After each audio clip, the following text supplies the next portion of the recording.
Dawn Montefusco, and this is Write from Your Heart, how to unleash your creativity, share your message, and leave a lasting legacy. And today we have a very special guest, Judi Moreo. Judi is a successful entrepreneur, author, and motivator, and is one of the most recognized personal growth trainers and coaches in the world. Judi is the publisher of both the Life Choices book series and Choices magazine, as well as the host of the popular Choices with Judi Moreo internet radio show and the World of Books Reviews television show.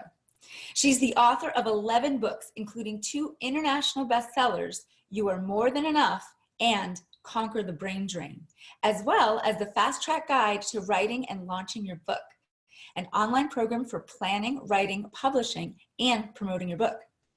Judi has informed, inspired, challenged, motivated, and entertained audience in 28 countries around the globe with her unique speaking and training style. As a popular conference speaker, she has shared the stage with many notable speakers, including Norman Vincent Peale, Og Mandino, President George Bush Sr., Hiram Smith, and how do you say Thabo's last name? Thabo Mbeki. That's right, Thabo Mbeki. He was the president of South Africa right after Mandela. Oh, wow. I did not know that. Thank you. Mm-hmm. And Barbara Bush, gets better, Montel Williams, Cavett Roberts, and hundreds of the world's leading thinkers and innovators. Love that. Though best known as a motivational speaker and personal development trainer, Judi is often hired as a coach mentor by people wanting to write a book or speak on stages around the world. If your desire is to have more success, more recognition, more support, more peace of mind, more happiness, let Judi Moreo help you build the confidence and skills to live the life you desire. That just feels good to say. Thank you. It feels good to do, too. Oh, so nice. Well, welcome. Thank you. It's a pleasure to be here. Tell us a little bit about what you're up to these days, or any projects, or what's going on.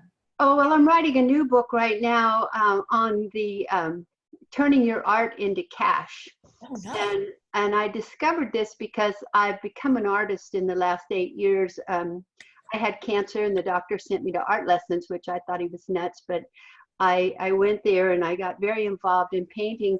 And I discovered that a lot of artists don't know how to market themselves. They have great work, but they just don't know how to sell it. And so I was asked to come and speak to a couple groups on how I've been selling so much art. And I did, and then they said, wow, we wish there was a book on this. And I said, well, there probably are, you know, on the internet. And, oh, no, we want you to do one. So I said, I'll tell you what, if you pre-buy it like tonight, then I'll see if there's a demand for it. And there were 24 people in the audience and 20 people bought the book. So I said, okay, I guess there is a demand for it. So I've sold the book basically before I started it. And now I've got to get busy and get it finished. So that's what I'm up to. That is awesome. And you're not joking. Creatives definitely need, you know, people who are predominantly artists, or even people who jump into the creative world. It's a little scary, I think, for people who haven't been in marketing or sales. Yes. To reveal that part of them. And maybe arguably, even if you're in marketing or sales, you can speak to this, maybe it's a little different. It's a little more raw. Well, it's because it's you, it's your product, it's what you've created, and you don't know how to put a price on it. You don't know whether you're supposed to charge for the amount of time you had into it or the quality of what it is. And it's scary because, you know, people are, when they say no, they don't want to buy it, it's almost like they're making a judgment against you. You know, no, we don't want what you did.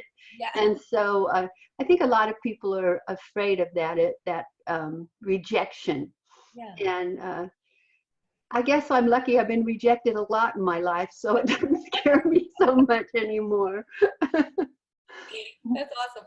Tell us, you know, I'm just want to peek into this. Tell us more about when your doctor said to take art classes, because they're, you know, I've been interviewing different people, some artists who are writers as well, and it came up that she said she was convinced that very soon that creativity and art and writing are going to be a prescription for health. Oh, I definitely feel so. When I had the cancer, I didn't want to do chemo and radiation. I didn't want to go with traditional medicine. So I did a lot of research. You know, us creative types, we have to do a lot of research. And so I looked on the internet and I read everything I could about cancer. And then I found a naturopathic doctor up in Cedar City, Utah, that when I went in to see him, he said, let's see if we can get you well. And after 23 doctors I had visited, he was the first one that said, let's see if we can get you well. And I thought, wow, that sounds like a good idea. Unlike, let's talk about your treatment. And so while I was under care with him, he said, okay, I want you to go take ballroom dance lessons and I want you to take art lessons.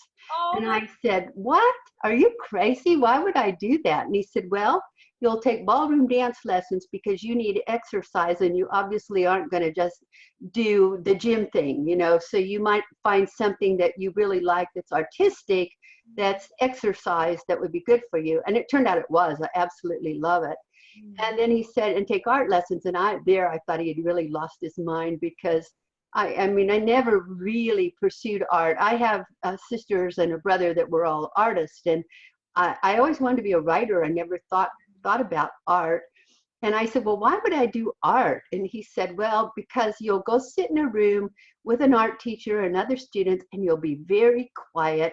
And for about 3 hours, there'll be like maybe soft music and nobody will talk and you'll learn to meditate. And he said, that'll be very good for you to relieve your stress. And so I thought, okay, I'll do it just to relieve my stress.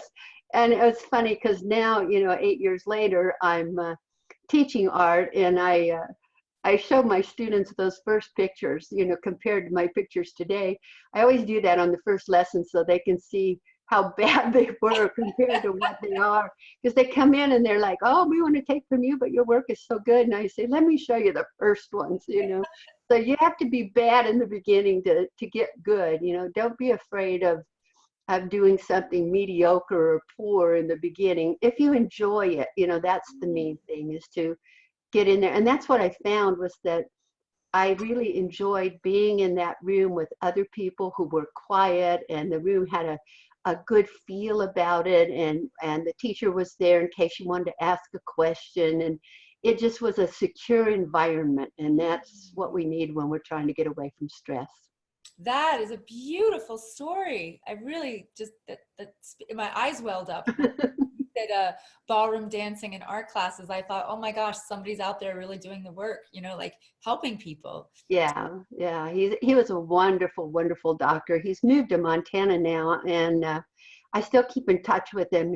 I wrote a book about, you might know, I write a book about everything, but I wrote a book entitled Overcoming Cancer, A Journey of Faith, which is my story. And I wrote about him and about the experiences with him because he was the most creative doctor that I've ever been to. And I mean, while I was there the first day, he sat me down and put an intravenous drip in my arm. And then he came and handed me a book.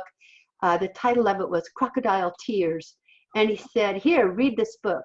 And I said, okay. And I started reading the book and I started crying. And I said, why would you give me this book? And he said, because I heard you say your sister just died. And I thought that you needed to get some tears out and have some grief and get over it. And I mean, everything about him was just kind and caring, and it makes you feel really good that people in that healing profession are that caring. And the thing is, my oncologist, who's a traditional doctor, I went to him and told him what I was doing, and he was the same way. He was like, okay, well, we'll let you do this naturopathic thing as long as your numbers don't go up. But if your numbers go up, then we'll talk about the traditional chemo radiation. And my numbers never went up, and he supported me through the whole thing. And so, you know, I had two really good doctors, one naturopathic, one traditional, that just really supported me and encouraged my creativity and my writing, and they were there the whole time. It was actually a very good experience. I tell people sometimes that I got healthier during cancer than I had my whole life. My hairdresser kept saying, how come your hair's getting so thick? Most people with cancer lose their hair. Your hair just keeps getting thicker. I said, it's all the vitamins and things that's getting in me. That's so awesome. Well, you know what's interesting? A friend of mine said, well, you remember like 10 years ago, no doctors talked about yoga or Oh, acupuncture. yeah, Like that was never discussed. And now, right. or meditation. And now like my Western medicine doctor will say, or how are you meditating? Are you praying? Are you doing yoga? And I got so used to it because we just get used to that stuff. I bet you already know this, that soon enough, the doctors will say, are you doing art? Are you Oh writing? yeah, you're seeing more and more in the big medical centers where they're incorporating the artistic part of our lives along with the medicine, because that's the part that so many people let go. You know, they get busy making a living and they forget to really bring out that creative side of themselves, to take the time to just be and to just allow our minds to create something. In your experience, you're a creativity coach and a business coach, which I Yes. belong. I think that's an awesome combo. Tell us about the creativity coach in terms of helping people, I would say, awaken. It's not that they don't have it, it's that they've suppressed it, their creativity. Yes. I often tell my art students that I may not be a very good art teacher, but I'm a great confidence teacher. Oh, cool. And so that's how I feel about the creativity coaching as well. So many times people won't try it because they don't have the confidence to try it. And if I can just get them involved in whatever creative thinking that they might want to, that's the reason I tied it in with I also do business coaching, is because so many times business leaders need a more creative way of thinking. And Mm. so I put together a creativity leadership program, which sounds kind of interesting to a lot of people. And that's what my book, Conquer the Brain Drain, is based on: creativity and leadership put together, because we want leaders to think more creatively. We want leaders to think out of the box. We want leaders to not just be in a leadership position, but to actually create new environments, to create new ideas, to create new products, to create new ways that people think. And so I have this program that takes people through exercises all day. We go from left brain exercises to right brain exercises to left brain to right brain throughout the day. And I tell them that by the end of the day, they're going to be whole brain thinking. And so they like that. When did you first? You're just an amazing writer. You write a lot. I love it. How does that play into the creativity, to the health? And I mean, it sounds like, you write prolifically and about the things that you've experienced. Yes. Way to help others. You really reach out and connect with your readers. When did you first know that you loved to write? Oh, I was a child. I've always had this very vivid imagination, and my parents were they were a little worried about me, I think, because I could always make up stories. When I was a child, my brothers and sisters were all older than me, and so they left home before I actually got there. I mean, to that age where you do things with other kids. So I was pretty much an only child, because even though I was a second generation of children, I was like 8.5, 9 years apart with the others. So when I was little, I always had to play by myself. So I made up characters.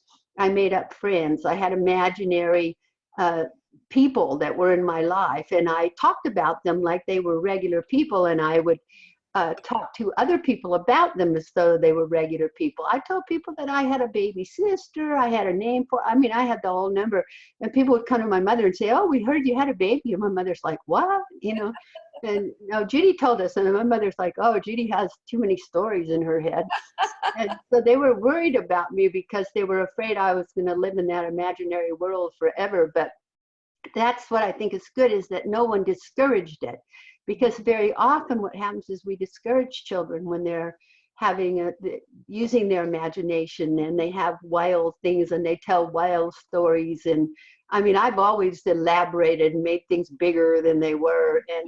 And I've had to be very careful to, when I write stories, I have to be very careful to make sure they're very accurate, because instead of saying there were a lot of people there, I'll say something like there were millions of people there.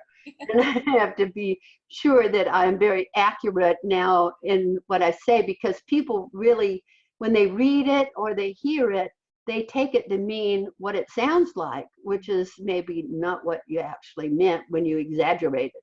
So it's been a real lifelong adventure for me to learn to be creative and write, and yet at the same time make it realistic enough that people can believe it and know that it's really, really true. Because I want my writing to help people. That's what it's been all about. Ever since I was like 16 years old, when my father set me down at the kitchen table and said, "What would you like your tombstone to say?" And I thought, oh, I've really done it this time. You know, he's going to kill me. And so I was like, what did I do? And he's like, no, I want you to think up what you want your tombstone to say, because then it'll be like your North Star. And throughout your life, if you have a North Star that leads you, that's your purpose, and that leads you. And then if people try to take you off the purpose, or they offer you to do something different than what you think you should be doing to fulfill your purpose, you know, then you'll have a way to say no. And so he said it'll be easier for you. So that day we spent hours, and that day we wrote down, and I've never changed it since that day. We wrote down that I would like to live my life in such a way that my life would live positively after I'm gone. Yeah. So it's like I want to affect people in a positive way, so that when I'm gone and they have a memory of me, I would like it to be a really good memory. And it's been a really good purpose and a good North Star, because it's guided my writing. My writing is all about how you can be as much or more than you are right now, and how you must realize that you are enough, that you are more than enough. Especially with women, I find women have a tendency to underestimate themselves and overestimate everyone else.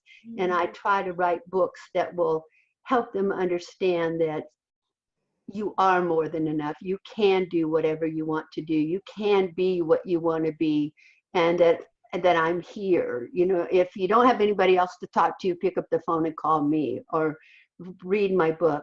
One little 85-year-old lady called me recently, and she said, I just had to call and tell you that my husband died recently, and my dog died the month before, and I've been so sad. And so I put your book right by my bed, and at night when I feel all alone and crying, I just put my hand over on your book, and I just know that you're here with me. And I'm almost going to cry now. I cried then. It was like, wow. Yeah. Good. That's what we want. We want to make that kind of difference in somebody's life. I agree. I agree wholeheartedly. That was just stunning. You know, I have been using this line, like doing these interviews. I'm like, I think I'm sleeping a little better knowing these people are out there, you know, like, and you're one of them. You know? Thank you. Definitely doing such great work. And whenever I would listen to one of your interviews, or even if you were interviewing someone else, you vibrate, and you emit this joy, and like that you have purpose and you're fun. I mean, you definitely have a joy about you that I think is refreshing. And I wonder, going in the next question, is you really write from your heart. That's what I get. You know, you definitely don't write what you think you should write. You don't get stuck in the I must, I should. It's like, I want, you know, I'm just, you're really speaking your truth. Was there ever a time where you got stuck, or did you feel the difference? I know in my life, I felt the difference of writing what I think I should write, and then what I really felt was bubbling up inside of me. And there's like a different energy, right? Yes. Yeah. Yes. You do creativity coaching. What if someone says, I'm stuck, I don't know how to write from my heart, like I'm stuck in my head? Do you have any, systems that you recommend? Well, I tell people just to write. The problem is when people start writing, they want to write perfectly and they do a lot of self-editing. And I believe you should just write it, write. Don't read it back. Don't try to edit it. Don't try to make the chapters perfect as you go along. Just write it all down, get it all out. Whatever you feel, you can go back and fix it. You can go back and take out the parts that you think, oh, maybe I shouldn't have said that. But the main thing is get it out there and just keep going. And I think it's important for people to realize that the mood doesn't just come along and strike you. I came from a family of creatives, and my sisters were always like, oh, I can't paint today because the mood didn't hit me, or I can't do this because I'm not in the mood, Well, do it and you'll get in the mood. And so I think I've always approached it differently than they did, because I've always been extremely self-disciplined, and that I write every day. I mean, every day it's not usable, but every day I write something. And so it's gotten me into the point now to where somebody says, oh, can you write an article for our Home and Garden magazine, and we're going to need it by Tuesday, and this is like Sunday, right, or Friday, whatever. And I think, oh yeah, I can do that. And then I sit down and I think, home and garden, what am I going to do? So I wrote an article for this little magazine the other day, and I called it Lessons from a Daisy, and it was for their Home and Garden magazine. But the lessons were about my mother, whose name was Daisy, making me work in the garden and relating weeds growing in the garden to negativity growing in your brain. Oh, that's awesome. And so I just pulled that out of my history and my background, but tried to make it fit into a home and garden magazine, even though it really was all about attitude. That's awesome. So they loved it. They did a big double page spread with it and put daisies all over the page. It was really nice. Oh, that's great. You've really built up a sense of trust, of trusting yourself. And what I'm hearing is the daily practice, the writing, you're willing to do it wrong. You're willing to write it however it wants to come out. And then it's almost, I almost feel like there's a visual, like the more we just write and write and write and write, then we sort of get out all the debris. Yes. So that we can actually get to the good stuff, which we don't know what's in there until we actually do it. Yes. I find that people want to know before they write anything how it's going to turn out. Oh, I know. And, and I do believe we need to sort of plan what we're going to write. I wrote this little book called Writing and Launching Your Book, which is this, you can see it, the Fast Guide to Writing and Launching Your Book. And we're giving that course away on this program. Yeah, that's the free gift. Why don't you jump in and tell us about it? Yeah, but it's actually, it's only actually 4 chapters, but there are 4 very incredible chapters. And the first chapter is about planning your book. How do you plan your book? There's so much more to planning the book than just writing the story. And that's like deciding what is the purpose of the book. See, it goes back to that purpose thing about how we live our life.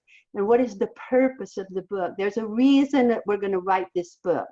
Is it for the audience, and is it a particular audience, or is it for me? Do I need to get this stuff out of me? That we have to decide on all of that.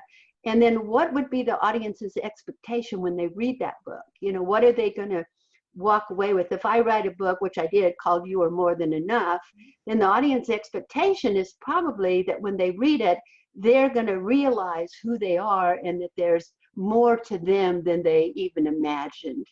And so, I try to live up to those expectations. And that's a part of the planning. And a part of the planning too is what can you outsource? And in this day and age, a lot of people ask me, like, when you write a book, should you go with a traditional publisher or should you self-publish? Well, here's the thing. If you can get a traditional publisher that's going to grab up your book and give you a good percentage and make it a #1 New York Times bestseller, wonderful. I would love that for you. I would really love for you to get $1 million advance and, the whole thing, but it probably isn't going to happen. And so today is a good time for most people to do a book because you can self-publish, you can print Oh, on demand. You don't have to publish 2,000 books like I did in the beginning and keep them in your garage and later hire a storage unit to hold all your books and so on. So, you know, this is a good time for people who want to write a book. It's an excellent time. agreed. But the thing is, you better outsource to a good editor, Mhm. because I get a lot of people who write their own books. I do a lot of coaching and a lot of editing for people. And I'll read their book and I'll just be, oh my goodness, ooh, why didn't we get an editor? Recently, a lovely, lovely girl asked me if I would review her book on my television show. And I don't charge anybody to review their books on the TV show. I just say, send me a book, I read it, Mhm. and I do read it. And then I have them on the show and I talk to them about their books and everything. And she sent me this book, and it really was a great story, but English was not her first language. Oh And yeah. consequently, the grammar in the book was so bad that Yeah, it didn't make sense. totally. And so I just went to her and I said, look, I really like you and I really liked your book and I thought it was great, but you need to get an editor, because I can't truthfully go on TV and say to people, you should buy this book when it's so poorly written. So Yes, you need a good editor. Let me give you the name of a good editor. And she was really grateful. She was like, oh, thank you. that's Another, awesome. another lady, I read her book, and it was a good book. And I said to her, how many of these do you have at home? And she said, a couple hundred. I said, go throw them in the trash. I'm sorry, but the worst thing in the world you can do is put a bad book out there, Mm, and the books, the stories are good, yes, but they agreed. didn't get an editor. And there's different kinds of editors. There's editors who look at your grammar, and then there's editors who look at your storyline. There's all kinds of editors. So you may need more than one. It's a possibility. So that's the first part of this, writing and launching your book. And Mhm. then the second part, so the first part is planning, the second part is writing, the third part is about how to publish, and Mm, the fourth part is how to market your book. nice. So I take you through the four things, and that's in the course that we'll be giving out free of charge today for our viewers. They just have to go to the link you're going to give them and sign up, and they'll get this over a period of 4 weeks. They'll get each section, one section at a time. I So, love it. I'm going to sign up too. oh, good. Okay. Oh, Judy, you're just a blessing. I'm so glad you were here. You gave us so much great information. And more than that, you're inspiring. I mean, you really are just an inspiration for everyone to be more creative and to trust themselves and to just keep writing. And this is amazing information. I always like to tell people, don't worry about the editing. Like write it, and then we'll Yes, get it for you, and it will work out with those steps. But I love how you outline that. For sure. And I bet in your creativity coaching, in your business coaching, you must coach writers. I do. Yeah, yeah, Yeah, yeah. I do. I coach writers, and I do ghostwriting for them, and I do editing for them. I have coaching clients that sign up with me for the express purpose of writing their book. Oh, nice. And yeah, I have one lady that recently signed up with me about 2 months ago, and her book is almost finished already, because she happened to pick a topic that I know a great deal about, and I knew where to tell her to go to get the information that she needed to fill out the difference between her story and also adding that element for people to have an educational takeaway. Oh, nice. I love it. All right, everybody. Well, this is Judi Moreo. Her website's on this page. Check her out. Get her the 4 lessons, the book, the 4 chapters in the book on writing the book. And I would love to see you again, Judi, sometime. You just take it easy. You have any plans for today? Oh yeah, I'm on my way over to an online marketing course. Oh, I'm going cool. to be there for 3 hours this afternoon. Oh, nice. All right. Well, you take it easy, and I just adore you. Keep doing what you're doing. Thank you. This has been a wonderful interview. Thank you so much. Thanks, Judy. Bye. Bye.